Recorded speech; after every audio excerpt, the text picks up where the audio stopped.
guys, welcome back to my channel. My name is Paige and this is my open book. In today's video, we are going to be doing my February wrap up. So grab a drink and grab a snack so we can chat about the 13 books that I read in the month of February. I thought about narrowing down which books I talked about just so this video wouldn't be so long. I was like, oh, I'll just narrow it down to all the books that I gave like good ratings to. Well, honestly, pretty much all the books this month were good. So I don't really have any like major duds. So I think it's gonna end up being a longer video so I can talk about all 13 books that I read. So hope that's okay with you. We are kicking it off with a 6-star read, my second 6-star read of the year. So if you're new to my channel, obviously most ratings are out of 5, but there are some books that just need their own category. You know what I mean? Like 5 stars is not good enough to describe these books when they're 6 stars. So in January I had Forget Me Not by Julie Soto on my 6-star list, and now I'm adding another one. This is Loving Romeo by Laura Pavlov. I actually listened to this on audio and I loved it. I loved it. So if you watch my January wrap up, I also talked about a couple other audiobooks from Laura Pavlov that I really did enjoy, but this one was like on a whole other level. Hence the 6-star rating instead of a 5-star, okay?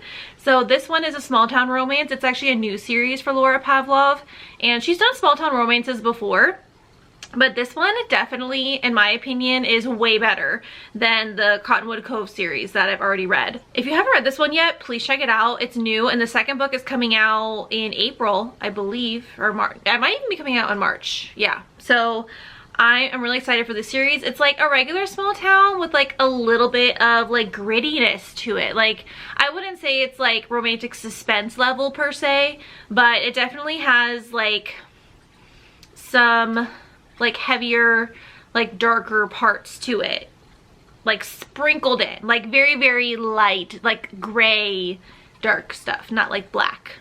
Okay? I feel like when you read it, you'll understand, but the male main character, he is a boxer, and he's training for his first fight in like years. He's been out of the game for a while, but he has kept up with having like a boxing gym. The main female character returns to the small town she grew up in, and she's opening up her own like coffee shop slash like nutritional. I think they're gonna have like smoothies and like that kind of stuff too, not just coffee.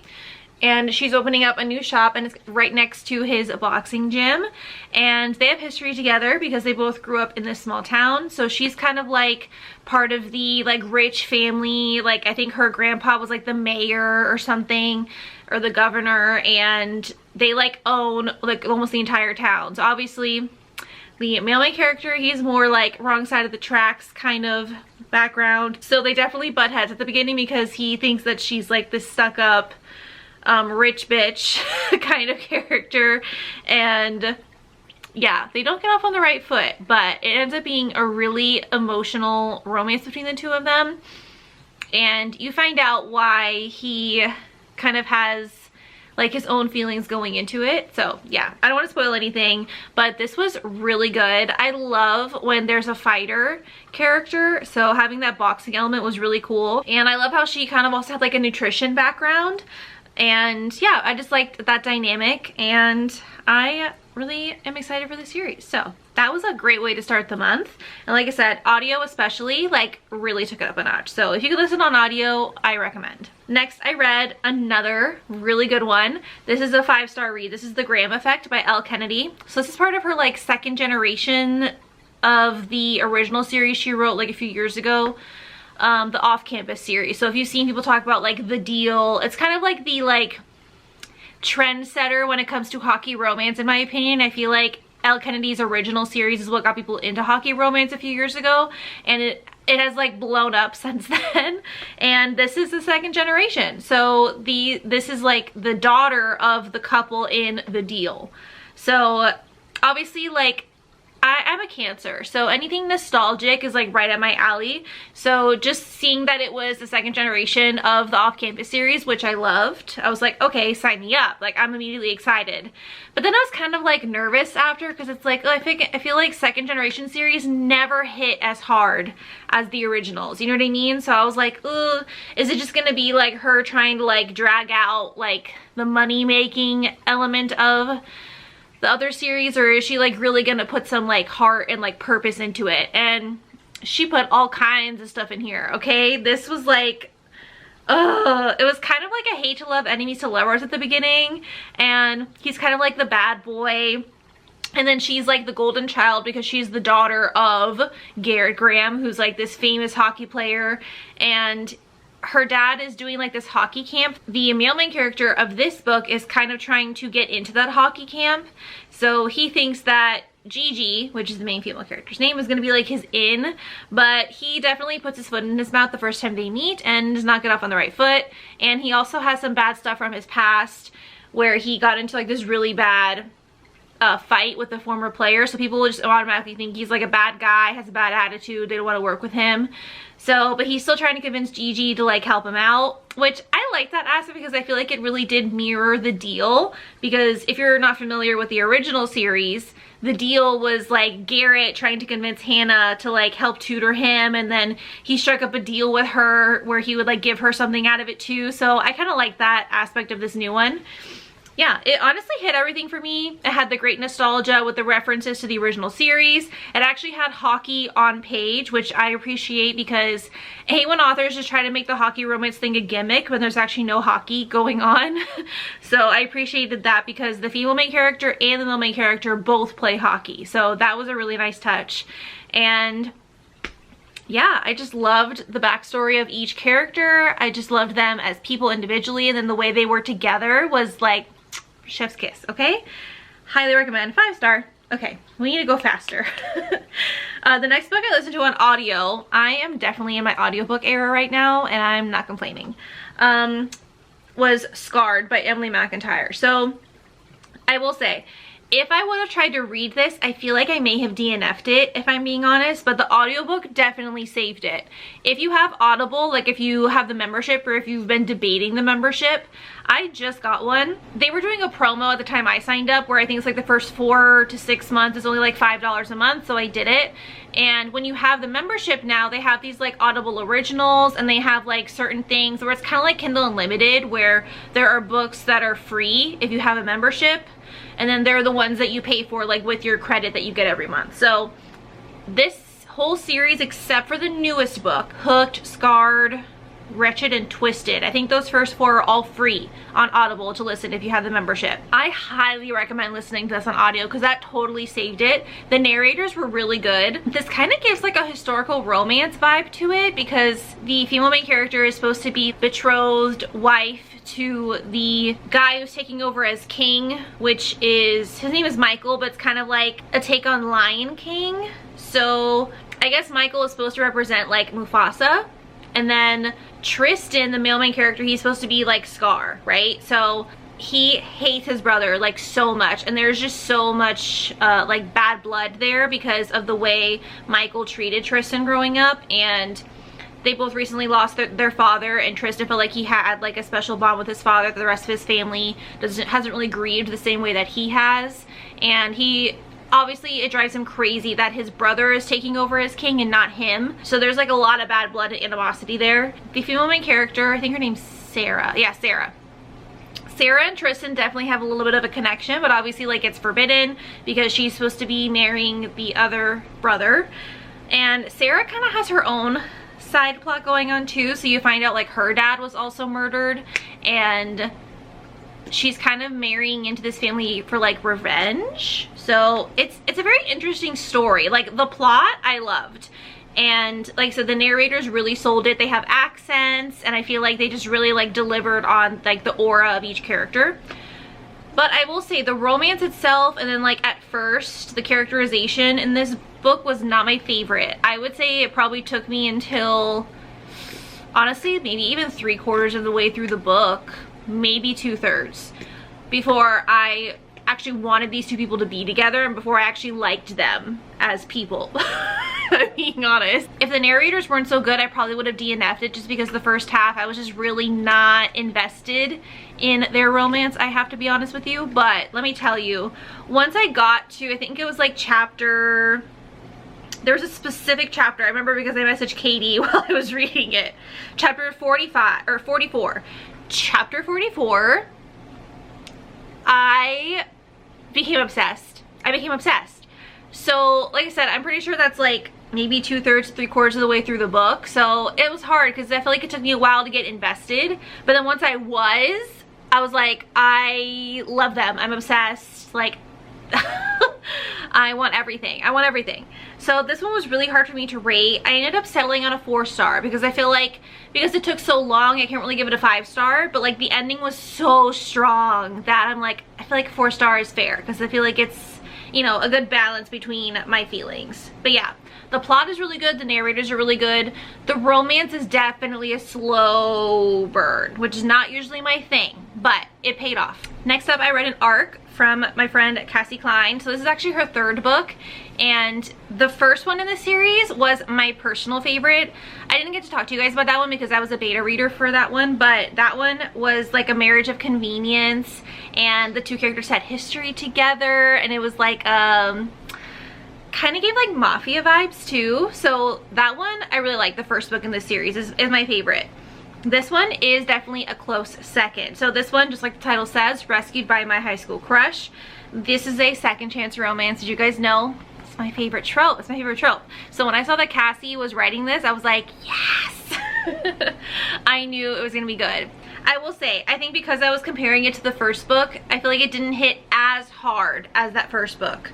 But I still really enjoyed it. I gave it a 3.5 star. And this is only her 3rd book, period. So just the fact that she was able to, you know, start off with such a good series that is enjoyable is super commendable. And I highly recommend checking out her series for sure. This one did kind of have like a suspenseful plot, which I did appreciate. It ended up being, I think, more so geared towards a side character. So I think that's why it didn't really like sell me enough to make it a 4-star, because I wish that there would have been more plot between the 2 main characters specifically. But I just love the 2 main characters. You guys know, if it's a second chance, like, that's my bread and butter. I just, I can't help it. I can't help it. They were together in high school. Something happened. They split up, and then he moved away, and he's been like a famous model, and now he's coming back to the small town to help his parents take care of the bar that they own. It's kind of like an Irish pub kind of place. And it was just so sweet, like seeing them like reunited and like the tension between them. Yeah, I love it. I love Second Chance. I can't help it. Next I read, this is like kind of middle of the road, so I won't spend too much time talking about it because it might just be a me thing, but this is The Fucking Wrong Number by C.R. Jane. I've been seeing this one hyped so much because it's like a hockey romance, but also like a dark romance. So in this one, just like the title says, she ends up texting the wrong number, or he ends up texting the wrong number. I can't remember which one sent the first message that was wrong. And they kind of have like this banter back and forth, and there's definitely like a connection there, but they don't know each other in real life. They don't know each other's names. So it's like an anonymous thing. He becomes obsessed with her, and he has to know who she is. So he ends up basically like stalking her and like finding out everything about her life, where she lives. He starts like following her. So again, that's where the dark romance element kind of comes in. He's very possessive and protective, but it is mutual and it is consensual. So like, well, the stalking is you know what I mean. You know what I mean. It's fine. It's fine. We turn red flags green on this channel. It's okay. So it's all right. But yeah, they definitely have like a very strong connection. They have great chemistry. I don't know. This was just middle of the road for me. Like, I can't appreciate that this author was able to combine hockey romance and dark romance into one book. Like, I think that definitely makes it unique, right? However, the hockey romance was kind of middle of the road, and then the dark romance kind of middle of the road. Like, I feel like I've like read so many other books with these same concepts and tropes in them before, so I was just like, meh. Like, I don't know, didn't really do it for me. But a lot of people rave about this series, so maybe if you haven't read as many books as I have, this will hit harder for you. But I think for me, I was just like, I've read better. I don't know, that's just me. Then I went kind of into a mafia binge with the Brutal Birthright series by Sophie Lark. So I started with Bloody Heart because I've already read the first 3 books in the series. This is book 4 out of 6. And I had to put off reading this one for a while because this is a second chance romance. We already know. So you'd think I would have been excited to read it, right? I found out a spoiler about this book, and that spoiler is a trope that I am not a fan of. So that's why I did not read this for a really long time, because I was just like, that's not my favorite. Like, how is this gonna work? Sophie Lark did it well. She did it well. That's all I'm gonna say. So I ended up giving this 4.5 stars. This was really great. I loved seeing the two main characters, their relationship in the past, and then compared to their relationship now. I kind of appreciated the fact that they had space apart for like a long time, like 10 years? I don't know, it's been a long time. Maybe not quite that long. But I like that they had time apart because they definitely come from very different worlds. So the female main character, Simone, she comes from like a rich family, like very like posh, like prim and proper kind of thing. And then Dante, he's kind of like the enforcer for the Italian mafia that his dad is the Don of.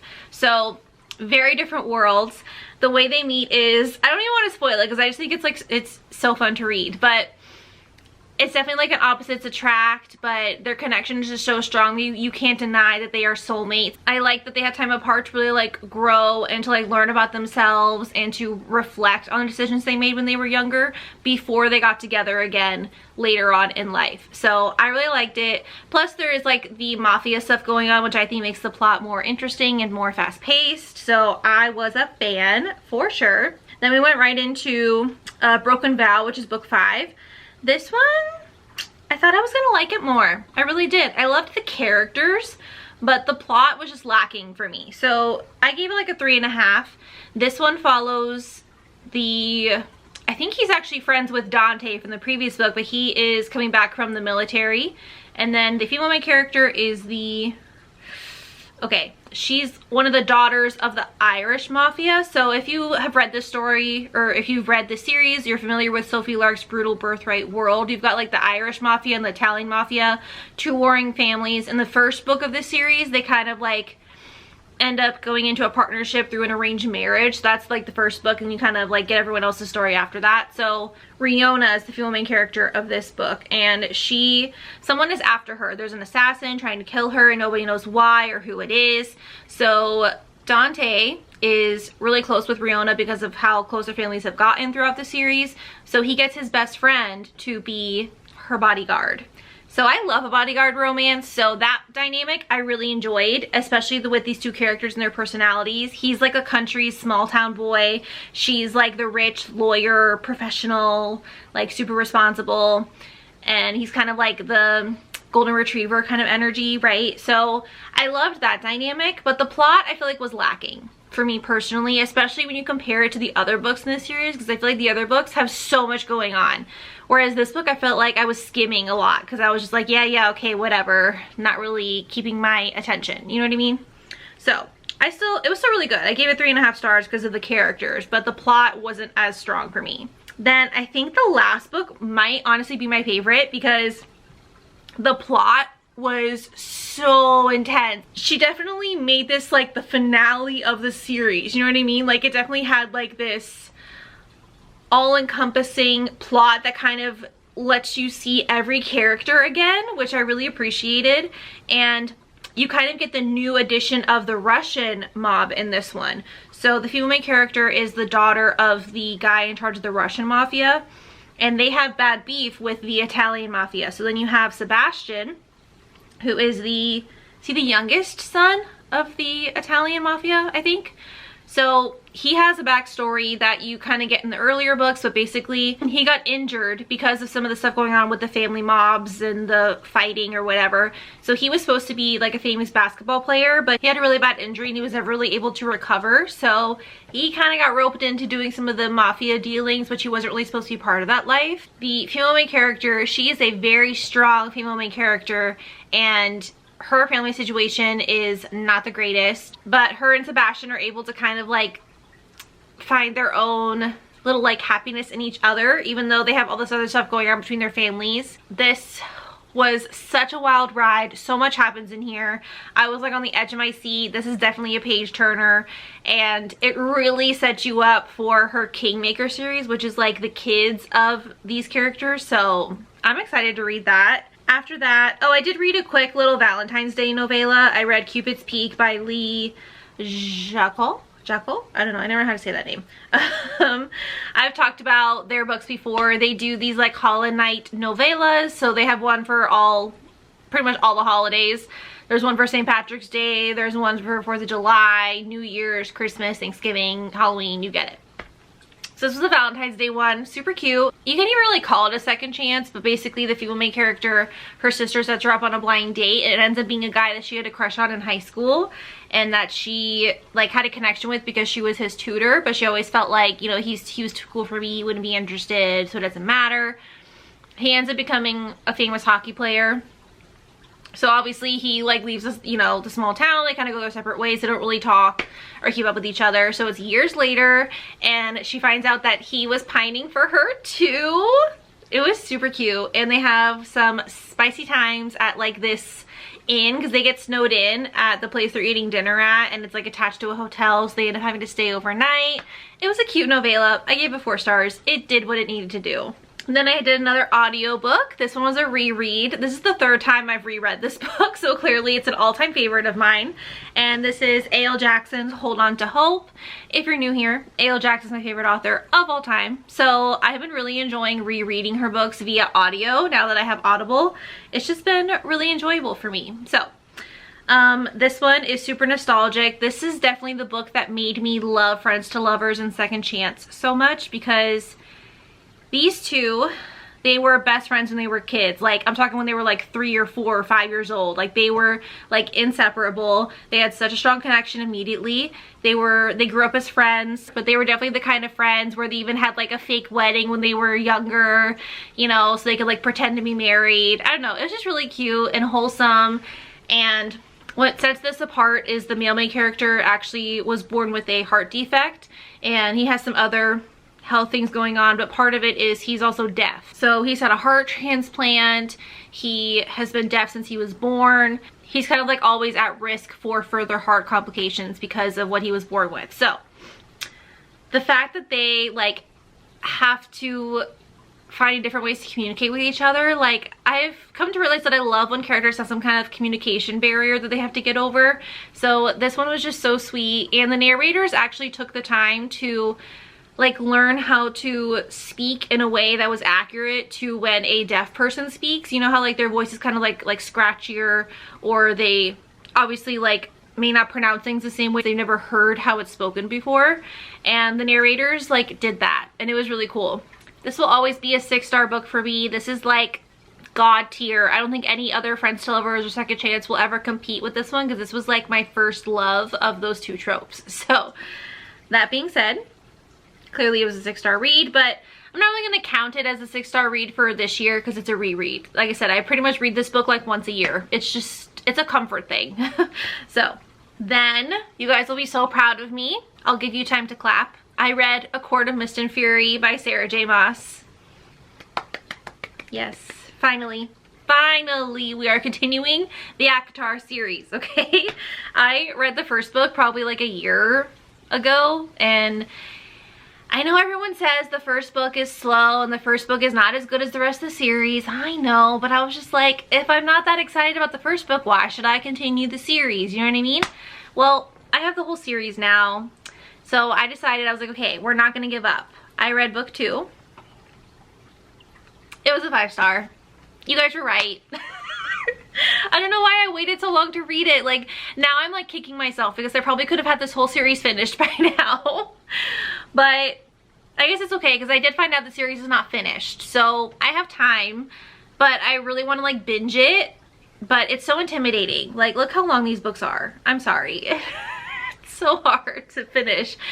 But the second book of the series was so action-packed. I love Rhysand as a character. He just like definitely sells it for me, because Feyre is not always my favorite character. I'm gonna be honest. I know a lot of people love her, and I'm not saying I hate her, but she's definitely like not my favorite. So there are some times where I'm like frustrated with her as the main character because the whole thing is from her point of view.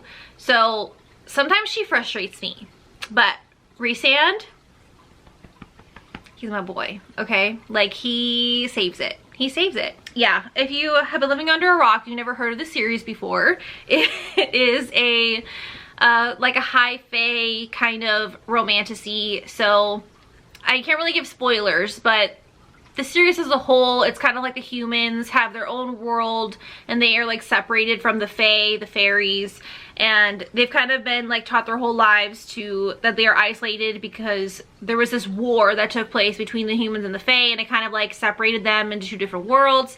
Well, something happens with Feyre and she ends up getting sent to the fairy world, and the series is her story. So it's wild. Like, I will say, I can appreciate that Sarah J. Maas does a really good job of world building in a way that is not overwhelming, because I am not a fantasy reader that much. I dabble in romantasy here or there, and I definitely have experience reading young adult fantasy. But regular adult fantasy is like usually too much for me. Like Lord of the Rings, not my thing. I tried to watch it, couldn't get into it, but this is definitely better for someone like me. So if you're new to fantasy, I still recommend giving it a try. Trust me, the first book is not the best, but it's worth it. Trust me. I know, because I used to not agree with people either. I'd be like, yeah, you say the second book is better, but I still don't want to read it. No, just trust me. You have to. It's so good. It's overhyped. It's not even, I can't even say it's overhyped. It's hyped for a reason. It's hyped for a reason. It really is that good. It really is. Then I read Maestro by Auden Dar. This was my February book club pick with Katie. I will link the live show up above if you want to see our full thoughts. This was another emotional roller coaster. It's like a love story over like pretty much their whole lives. It's like over 20 years, I think. So you gotta buckle up before you read this one. And if you're interested to join our live show for the month of March, our pick for this month is The Housemaid by Frida McFadden. So Katie and I, we switch between thrillers and romances in our book club. That's why it's called the Thrilling Romance Book Club. See, you get it. So our March book club is going to be on March 28th on Katie's channel at 7 p.m. Eastern. This is a classic thriller that I feel like is so hyped online right now, but I've actually never read anything by Frida McFadden, and Katie hasn't either. So we really wanted to just go in with, you know, her first hit, start with a good one that everyone raves about. This is supposed to have like a major plot twist that nobody can guess. So I'm a little nervous, but I think it's gonna be a good one. This is like seems like a domestic thriller. So that sounds really good, and I hope that you will join us. This is free on Kindle Unlimited if you want to take part. Okay, and then the last book I read this month is A Game of Fate by Scarlett St. Clair. This is from her Hades and Persephone series. So this confused me at first, so I'm gonna try to explain it. Basically, she has 3 books: A Touch of Darkness, A Touch of Malice, and A Touch of Ruin. And those are all from Persephone's point of view. I read those 3 books probably like 2 years ago at this point, and the new book is coming out this month called A Touch of Chaos. This is the final book in the series. Well, she also has 3 books from Hades' point of view that follow the same timeline as the first 3 books from Persephone's point of view. So you can either read Persephone's books and then go back and read Hades' books, which is what I'm doing, or you could read them, like, you could tandem read them, honestly, because the timelines are the same, or you could kind of read them interspersed with each other. Like, you could do Persephone book 1, Hades book 1, Persephone book 2, Hades book 2, and so on. So however you decide to read it doesn't really matter. But I have already read the Persephone books, but I never got to read the Hades books the first time around, because at the time that I read them, I didn't know that she had those.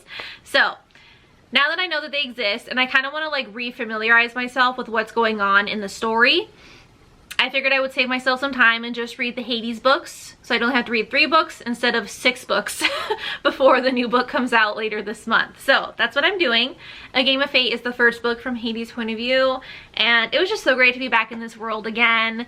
And I think Persephone is another character where I kind of get frustrated with her sometimes when it's only from her point of view. So it was very rewarding for me to finally get Hades' point of view, because I love how Hades is portrayed in this particular retelling that Scarlett St. Clair has done. I always love Greek mythology retellings. Anything about Greek mythology I have been obsessed with since I was a kid. I was definitely one of those kids that was all into The Lightning Thief and that whole series by Rick Riordan with Percy Jackson. I ate that shit up when I was younger, okay?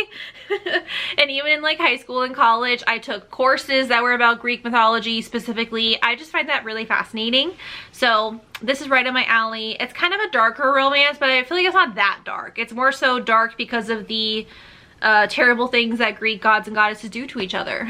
So there's that. But yeah, if you don't know the story of Hades and Persephone, you could look up the Greek myth if you want to know like how it originally started. But basically Hades is the god of the underworld and Persephone is the goddess of spring. The way that it's portrayed in this world is the mortals and the gods and goddesses, they all kind of live in the same world, but it is definitely kind of like a class system. Persephone was raised kind of like in secret by her mother. So her mother is Demeter, the goddess of harvest, I want to say. I feel like it depends on like which reading you get, but anyway, she wants to keep Persephone a secret. So people think that Persephone is just a mortal. They don't know that her mom is Demeter and she is a goddess. Like nobody knows that. And she also hasn't even been trained on how to use her magic. So she thinks that her magic is dormant. She thinks she has no powers. Hades sets his sights on her and she hits the fan. That's all I'm gonna say. This series has a lot of action in it. Like so much happens. And it's definitely interesting seeing the dynamic between Hades and Persephone here because, you know, you have Persephone who's just trying to be a normal girl, and then you have Hades who has lived millennia at this point, and he has just seen so much death and darkness and war, and he's lived so many lives at this point. And so it's interesting to see someone like him with someone kind of on the more immature side, like kind of still going through like emotional maturity herself with Persephone. I don't know, it's a very interesting dynamic and I really like it. The spice is really spicy if you're into that. So yeah, I had a good time and I'm glad that I get to reread these books in anticipation of the final book coming out, although I am a little sad the series is going to be over, but it's okay, it'll be worth it. All right, that's gonna be it for what I read in the month of February. Thank you for sticking with me. We are trying to get caught up over here. Hopefully in a couple weeks I'll be back to my weekly wrap-up, so we should be right back on schedule very, very soon. Thank you for your patience. Give this video a like and leave a comment down below telling me your favorite book for the month of February. Be sure to hit that subscribe button so you know when I future videos, and I'll see you next time. Bye.